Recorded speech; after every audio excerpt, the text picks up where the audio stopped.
बहुत समय पहले की बात है। एक गांव में एक परिवार रहता था। उस परिवार में 7 भाई और एक बहन थी। उनके माता पिता बचपन में ही देहांत हो गया था। सभी भाई बहन ने भी अपनी जिम्मेदारियां समझ ली थी। शुरू में सबको गुजारा करने में काफ़ी परेशानी हुई थी, लेकिन समय के साथ उन्होंने माँ बाप के बिना जीना सीख लिया। यह उस समय की बात है जब समाज के पुरुषों का काम जंगली जानवरों, पक्षियों का शिकार करना और औरत का काम सिर्फ घर के कामकाज करना और बच्चों को संभालना होता था। 7 भाई और बहन गांव में बड़े प्यार से मिलजुल कर रहते थे। दिन निकलते ही सातों भाई शिकार के लिए जंगल निकल जाते और बहन सबके लिए खाना पकाती थी और घर के बाकी दूसरे काम करती थी।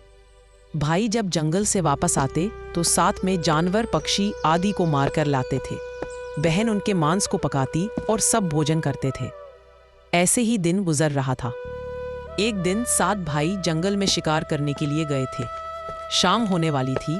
बहन सबके लिए खाना बना रही थी। जब वह सब्जी के लिए हरा साग काट रही थी, तभी हंसिया की तेज धार से उसकी उंगली कट जाती है। कटी हुई उंगली से खून बहने लगी। बहन ने सोचा, अगर मेरे भाइयों ने कटी हुई उंगली और इतना सारा खून देखेंगे तो बहुत परेशान होंगे। इसीलिए अपने भाइयों को ये बात नहीं बतानी चाहिए और उनसे छिपा कर रखना होगी। इसीलिए मैं एक काम करती हूँ, इस खून को अपनी कपड़े से पोंछ देती हूँ। परंतु मेरे भाई कपड़े में लगे हुए खून के बारे में पूछेंगे तो मैं क्या जवाब दूंगी? मैं ऐसा करती हूँ कि मैं यह खून दीवार पर पोंछ देती हूँ, लेकिन फिर मेरे भाइयों को तो ये अच्छे से दिखाई देगा। क्या करूँ?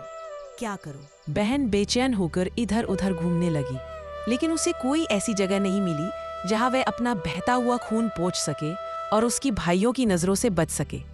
उसे कोई उपाय न मिलने पर उसने सोचा, एक काम करती हूँ, खाने के लिए जो साग बना रही हूँ उसी में ये खून पोंछ देती हूँ। इससे मेरे भाइयों को कुछ नहीं पता चलेगा। शाम को सभी भाई जंगल से वापस आए तो बहन ने सभी भाइयों के लिए खाना परोसा। आज 7 भाई जब खाना खा रहे थे तब उन्हें साग बहुत ही स्वादिष्ट लगा। सातों अपनी उंगलियां चाटते रह गए और अपनी बहन की तारीफ करने लगे। मैंने अपनी पूरी जिंदगी में इतना स्वादिष्ट साग नहीं खाया। आज का साग बहुत ही स्वादिष्ट बना है। हाँ भैया, मैं भी इतना स्वादिष्ट साग पूरी जिंदगी में नहीं खाया। बहन ने कुछ नहीं बोला। दिन भर के थके होने के कारण सातों भाई उस दिन जल्दी सो गए। अगली सुबह रोज की तरह जंगल में शिकार करने चले गए।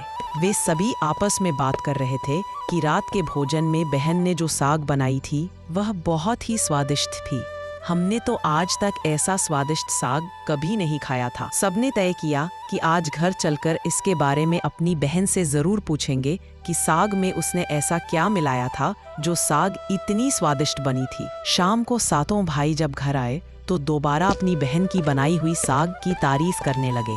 मेरी प्यारी बहन, तुम्हें आज बताना ही पड़ेगा कि हमारी बहन ने इतना स्वादिष्ट साग कैसे बनाई। तुम्हें मेरी कसम है बहन, तुम्हें आज सच्चाई बतानी ही होगी। बड़े भाई का सब सम्मान करते थे, इसीलिए बहन को भी अब सच बोलना पड़ा।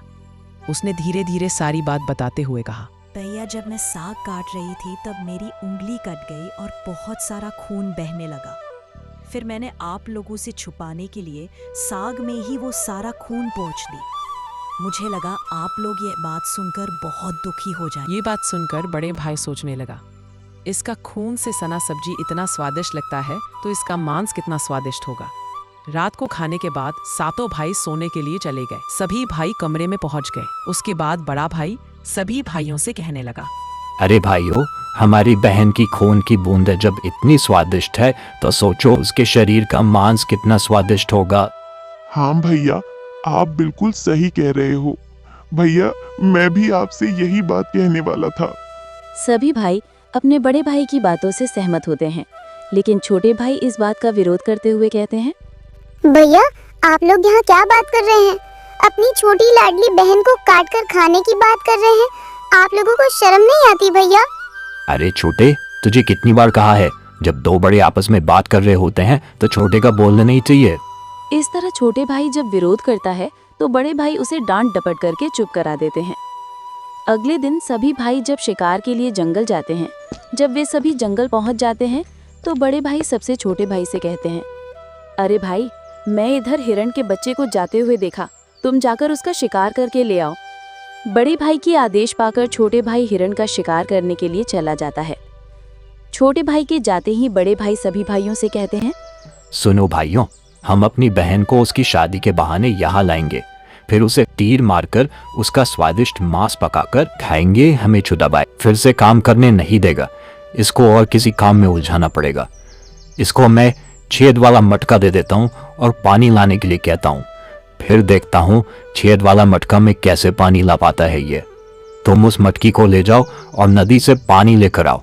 अगर तुम मटके से पानी नहीं ला पाओगे तो मैं तुम्हें मार डालूंगा। भैया, पर इस मटके में तो 4 छेद हैं। छेद वाले मटके से मैं कैसे पानी ला पाऊंगा? मैं कुछ नहीं जानता, तुम्हें इसी मटके से पानी लाना होगा। फिर छोटा भाई नदी की तरफ चले जाता है।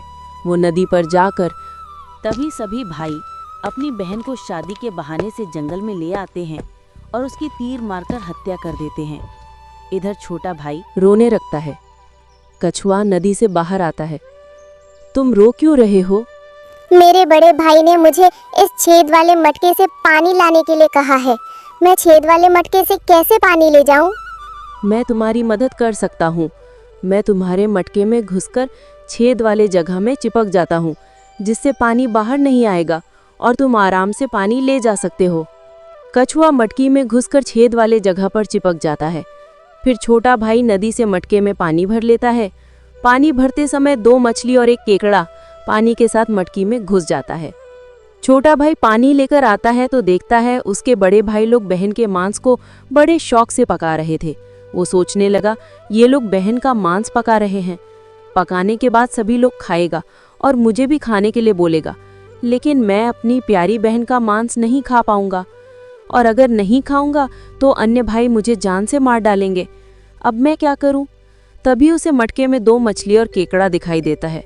वो चुपके से बनते हुए मांस में अपने साथ लाई मछलियां और केकड़े कढ़ाई में डाल दिए और अपना खाने का जुगाड़ कर लिया। जब चावल और मांस तैयार हो गया तो छोटे भाई ने पहले ही अपने बैठने के स्थान पर एक छोटा सा गड्ढा खोद लिया था। जब सभी लोग खाना खा रहे थे तो सबसे छोटे भाई ने अपने बहन की मांस को चुपके से उस गड्ढे में डाल दिया और मछली चावल खाने लगा। जब सभी लोग बहन की मांस खाता, छोटा भाई मछली की मांस खाता। जब सभी लोग बहन की हड्डी को खाता तो छोटा भाई केकड़े को खाता। जब सभी ने बहन के शरीर का मांस खाकर अपना पेट भर लिए तो बड़े भाई ने 7वें भाई को कहा कि सुन छोटे, सारा जूठन साफ कर दे। छोटा भाई जो बची खुची हड्डियां और शरीर के अन्य भाग हैं इकट्ठा करके जमीन में गाड़ के ऊपर से मिट्टी डाक दिया। दिन बीतते गए। कुछ वर्ष के बाद जहां पर मिट्टी में बहन के मांस के टुकड़े और हड्डियां गड्ढे में डालकर मिट्टी डाल दिया था, उस स्थान पर एक बहुत सुंदर बांस का पौधा उगाया। धीरे धीरे वहां बांसों का एक झुंड बन गया। एक बार एक महात्मा उसी रास्ते से जा रहे थे। जब उन्होंने बांस का पौधा देखा तो उन्हें बहुत अच्छा लगा। उन्होंने बांस के एक हिस्से को काटकर एक बहुत ही सुंदर बांसुरी बनाई और वो उसे बजा बजा कर दिन भर लोगों के घर जाकर भिक्षा मांगते और बदले में खूब सारा उपदेश देते थे। महात्मा भिक्षा मांगने के लिए उसी गांव में गए जहां उसके सभी भाई रहते थे। उस समय सभी 6 भाइयों की शादी हो चुकी थी, जबकि सबसे छोटा भाई कंवारा था। जब महात्मा सबसे बड़े भाई के घर गए और बांसुरी बजाते हुए भिक्षा मांग रहे थे, तब बांसुरी से आवाज आ रही थी, यही है दुश्मन सबसे बड़ा, बड़ो भाई के घर नहीं बाज रे बांसुरी। दया प्रेम सब छोड़कर रिश्ते में यही दाग लगाया है, नहीं बाज रे बांसुरी, यही है दुश्मन सबसे बड़ा। बांसुरी से बार बार निकल रही इस तरह की आवाज से बड़े भाई के पसीने छूटने लगे। उसने अपनी पत्नी से महात्मा को तुरंत भिक्षा देकर विदा करने को कहा। उसकी पत्नी ने जल्दी से भिक्षा देकर महात्मा जाने को कहा। इसी तरह महात्मा सभी बड़े 6 भाइयों के द्वार पर गए और भिक्षा मांगते। सभी के द्वार पर कदम रखते ही बांसुरी से स्वयं ही आवाज आने लगती। उन्होंने भी अपनी पत्नी को तुरंत ही कुछ भिक्षा देकर महात्मा को विदा करने को कहा।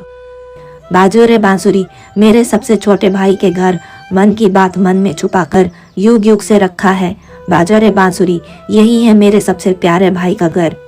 महात्मा की बांसुरी से इतनी प्यारी और दिलचस्प आवाज आते ही छोटे भाई ने उन्हें सम्मान के साथ अपने घर में बैठने के लिए बुलाया और जलपान से उनका सत्कार किया। उसके बाद बांसुरी के विषय में चर्चा होने लगी।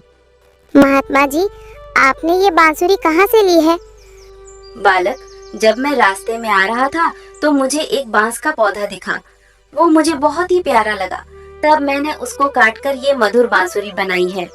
महात्मा जी, क्या आप मुझे ये बांसुरी दे सकते हैं? पता नहीं क्यों ये बांसुरी मुझे मेरी बहन की याद दिला रही है। छोटे भाई ने उस बांसुरी को लेने की प्रार्थना की तो महात्मा ने उसे वो बांसुरी सौंप दी। महात्मा के चले जाने के बाद छोटे भाई ने उस बांसुरी को अपने बिस्तर के सिरहाने की तरफ साफ सुथरे स्थान पर रख दिया। इस कहानी में आपको सबसे अच्छा किरदार किसका लगा, कमेंट करके बताइएगा।